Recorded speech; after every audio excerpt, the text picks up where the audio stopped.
인사이드 머니에 잘 오셨습니다. 건강보험료 2단계 개편 영상에서 제가 첫 번째 사례로 들었던 피부양자 자격 기준에 오류가 있었습니다. 앞으로 더욱 정확한 정보를 전달하도록 노력하겠다는 약속을 드리고요. 질문해 주신 구독자님께 감사드립니다. 사례는 이렇습니다. 2022년 7월 이후에 남편 국민연금 1,200만 원, 아내는 소득이 전혀 없고 재산세 과표 4억인 주택을 부부 공동 명의로 갖고 있으면 이분들은 피부양자 자격 상실하게 된다고 말씀드렸는데요. 제가 이렇게 말씀드린 이유는 연간 합산 소득이 1,000만 원 초과 그리고 재산세 과표가 3억 6천을 초과하면 피부양자 자격이 상실되기 때문이었습니다. 이때 부부의 재산을 개인별로 나눠서 판단할 거냐 아니면 부부 합산으로 볼 거냐 하는 문제가 있었습니다.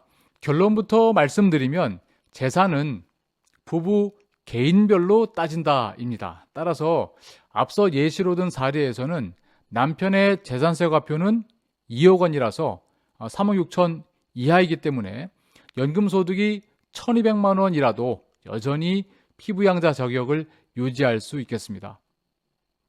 국민건강보험공단에 인터넷 또 전화로 여러 차례 제가 문의를 하고 나니까 피부양자 자격에 대해서 좀 더 명확하게 정리가 됐는데요.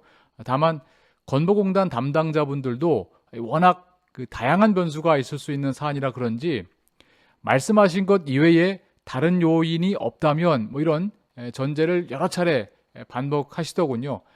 솔직히 말씀드리면 똑같은 질의에 대해서 다른 답변을 하는 경우도 있었습니다. 따라서 개별적인 상황에 따라서 피부양자 자격 유지, 상실 여부가 달라질 수 있다는 점 감안하시고 봐주시면 좋겠습니다. 건강보험료 개편 2단계에서 피부양자가 자격을 상실한 요건 좀 더 구체적으로 살펴보겠습니다. 일종의 피부양자 자격 심화편이라고 할 수 있겠는데요. 첫 번째는 소득 요건입니다. 부부가 모두 소득 요건을 충족해야 됩니다. 그래서 둘 중 한 명이라도 이 소득 요건을 충족하지 못하면 부부가 모두 피부양자 자격이 상실됩니다. 소득 요건 첫 번째, 연간 합산 소득 금액 2천만 원 초과 시 피부양자 자격 상실됩니다. 합산 소득에는 연금소득, 이자소득, 배당소득, 근로소득, 기타 소득을 모두 합산해서 따집니다. 두 번째, 사업자 등록이 되어 있고 사업소득 금액이 있으면 피부양자 자격 상실됩니다. 즉 사업소득 금액이 1원이라도 있으면 건보료가 부과되는 것이죠.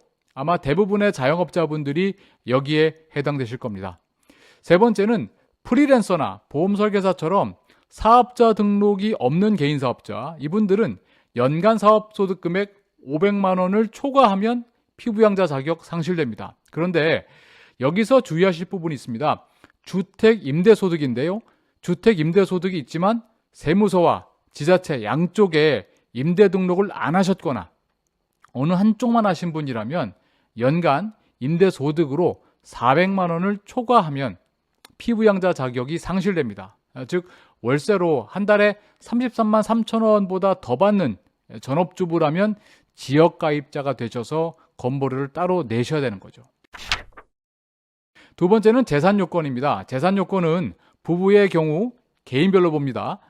그중 첫 번째, 재산세 과표가 9억 원을 초과하면 피부양자 자격 상실되고, 두 번째, 재산세 과표가 3억 6천을 초과하고 9억 원 이하이지만 거기에 연간 합산 소득이 1,000만 원을 초과하면 피부양자 자격 상실됩니다. 이렇게 해서 소득 요건과 재산 요건을 모두 충족하면 직장가입자의 피부양자가 될 수 있습니다. 그런데 여기서 하나 더 알아두실 게 있습니다.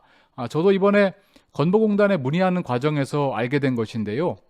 피부양자 자격을 상실하게 될 때 소득 요건 때문에 상실하느냐, 재산 요건 때문에 상실하느냐에 따라서 그 다음 처리가 달라진다고 합니다. 먼저 소득 요건 때문에 상실할 경우는 부부가 모두 피부양자 자격이 상실됩니다. 그러니까 부부는 누가 벌든지 간에 그 소득으로 함께 생활하기 때문에 그렇다고 하더군요. 예를 들어서 공무원연금으로 연간 2천만 원을 넘게 받는 분은 그 배우자도 자동으로 피부양자 자격이 상실되는 거죠. 자, 이렇게 되면 부부의 소득과 재산을 모두 합산해서 세대 단위로 부과하는 지역가입자 건보료를 내시게 됩니다. 한편 재산 요건으로 상실할 경우는 그분만 지역가입자로 가고 재산 요건에 해당되지 않는 배우자는 직장가입자인 자녀의 피부양자가 될 수 있답니다. 예를 들어서 부부 공동명의 주택의 재산세 과표가 8억인데 남편의 국민연금이 연 1,500만 원이라면 남편분은 재산세 과표 3억 6천 초과 앤드 연간 합산소득 1,000만 원 초과라서 재산 요건으로 피부양자 자격이 상실되는 겁니다. 이럴 땐 남편만 지역가입자가 되고 건보료를 따로 낸다고 설명해 주시더군요. 결론적으로 소득이야 임의로 우리가 조절하기 힘든 부분이 있겠습니다만 재산은 부부가 분산해서 보유하는 편이 건보료의 재산 요건을 볼 때는 유리하겠다라는 판단이 들었습니다. 건보공단 직원분도 그런 면이 있다고 동의하시더군요. 물론 모든 경우에 해당되는 것은 아니겠고 또 취득세라든지 증여세도 함께 고려하셔야 되겠습니다. 건강보험료에 대해서 관심과 또 다양한 의견을 갖고 계시다는 걸 요즘 실감하고 있습니다. 저 역시 국민건강보험 제도를 더 잘 설계하고 또 운영하기를 바라는 마음이 간절한데요. 오늘의 인사이드 머니는 여기서 마치겠습니다. 감사합니다.